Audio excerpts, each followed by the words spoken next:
I know that many style courses would start with taking an in-depth look at your current wardrobe. And while there is merit to that method, I'd like to start things off differently. Why?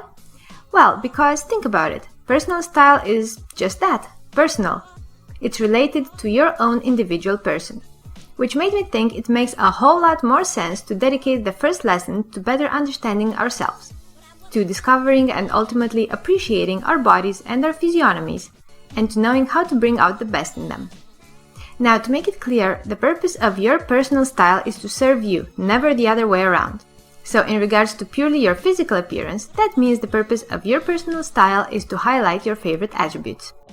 And if you're not really sure you can even pinpoint which those are, now is the time to change that. Because this is where I can help you with finding the most suitable looks for your particular body. And it starts with learning how to measure yourself. It's an often overlooked but crucial step, and really as easy as 1, 2, 3. Plus, it will help you not only for this exercise, but also for figuring out online shop sizing charts in the future.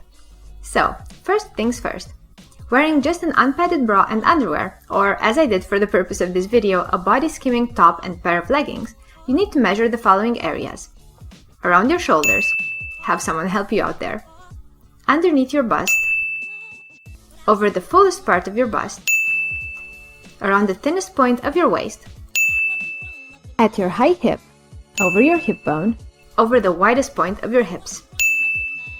I've also seen only the bust, waist and hip, or shoulders, waist and hip measurements being required in order to determine your body shape, but I really recommend the most complete measurements for the most accurate and personalized results. Because after you write all of these numbers down, you can start pinpointing your horizontal proportions, or what's more commonly known as your body shape. Now, I've read many different classifications with 4, 5, 6, even 8 body types. Here, I'll be referring to the 5 main body types: hourglass, triangle, inverted triangle, rectangle, and oval, as I find this classification detailed enough that you have a good chance of finding your body within those types, but not so detailed that it gets confusing. And all the 5 body types with their features and personalized outfit suggestions are to be found in this lesson's printable. The document is just chock full of useful information, which goes a bit further than your typical wear this, don't wear that if you're an X, Y, or Z body shape. So make sure to check it out at the end of the video to get the most value out of this lesson. Another thing you can find, of course, is that you are a combination of body shapes. That just means you can combine the tips and tricks from those 2 or more body shapes to make the most flattering and unique look to you. In my personal case, for example, you can see that the bust, waist, butt, and hips clearly belong to a triangle shape. Had my shoulders also been narrow and sloped, I would have 100% been a pear or triangle gal. But my shoulders happen to be the same width as my hips, and they're quite straight as well, which gives me an hourglass element. So I usually dress bearing the qualities of both hourglasses and pear shapes in mind when I want to really flatter my own body shape. Now, as useful as knowing your horizontal proportions is, it really is just half the job. To find the clothing items and outfits that will suit you best, you also need to know your vertical proportions. And this is something I don't often see discussed for some reason, but in my eyes it's crucial to building a visually harmonious look. So how do you find out your vertical proportions? Nothing easier. You need to measure your full height, the distance between the top of your head and where your legs break, so basically where your hip joint is, the distance from the break of your legs to the floor, the distance from your shoulder to your natural waist, and the distance from your waist to your upper thigh. The easiest way to do this is to take a picture of yourself and then measure out the proportions with a ruler and pencil. To get the most accurately proportioned image, you need to position the camera about 2 meters in front of you and around halfway through your height. Or you can do it the harder way, like I did here, but you will probably need some help to keep the measurements accurate.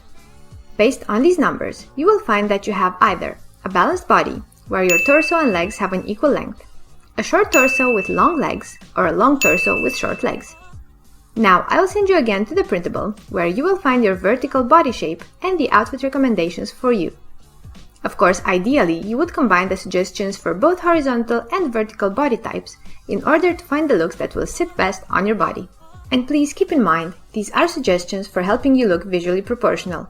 They are by no means rules written in stone, and it doesn't mean you 100% won't look good if you ignore them. But you might just be surprised by how much you like what you see in the mirror if you do consider these tips. Now that you know the best way to determine your body types and measurements, it's time to take your personal style journey next level. And because personal style doesn't stop at just your body, but it's actually about you as a whole, I'd like to dive a bit with you into your physiognomy, namely your face. Better understanding your facial features can help you better understand why, for example, you may prefer a certain size necklace or earrings, or why you hate or love how certain hats look on you, or even how sunglasses shapes work with the ones of your face. So, how do we start? First, make sure your hair is out of your face. Then you can again take a picture of your face head-on, or you can go back to the same tailor's measuring tape that you use for your body. Either way, what you will need to measure are the following: the width of your forehead, hairline to hairline approximately throughout mid-width, the length of your face, hairline to chin, the distance between your cheekbones, the width of your jawline. If you are using a measuring tape, consider measuring either flush against the skin or a bit above the face in all cases. This is in order to maintain the rigor of your measuring technique, as your measurements can be distorted by the roundness of your forehead, nose, or jawline. The outline of your face will give you the best clues as to its general shape, and based on these numbers you can start looking at the following general shapes: oval, round, rectangular, diamond, heart, oblong. As in the case of the body proportions, you will find more details in the printable, as well as some suggestions as to what style elements best suit each face shape. Again, if you want to obtain the most flattering results, make sure to also have a look at the different standout features of your face in addition to its general shape. Which are the biggest and most prominent features, the ones you immediately see? Is it your eyes, nose, mouth? Or perhaps cheekbones, eyebrows, or chin? What about the distances between your eyes and nose and mouth? Are they narrow or wide? These clues also play a part in defining your face shape. Then think about which of these features you always enjoy seeing reflected back at you in the mirror, or which make you feel the most confident when noticing them in pictures. Which ones do you like accentuating the most? Once you're able to clearly define your favorite physical characteristics, the printable will offer you some amazing ways to emphasize and highlight them. Pretty easy, right? Well, actually, I am aware that this stage of your personal style journey may have taken quite a bit of your time. And it probably required some emotional and mental efforts, all invested in and for yourself, which I know is not always easy for us. So even more so, I want to congratulate you for making it to the end of Lesson 1.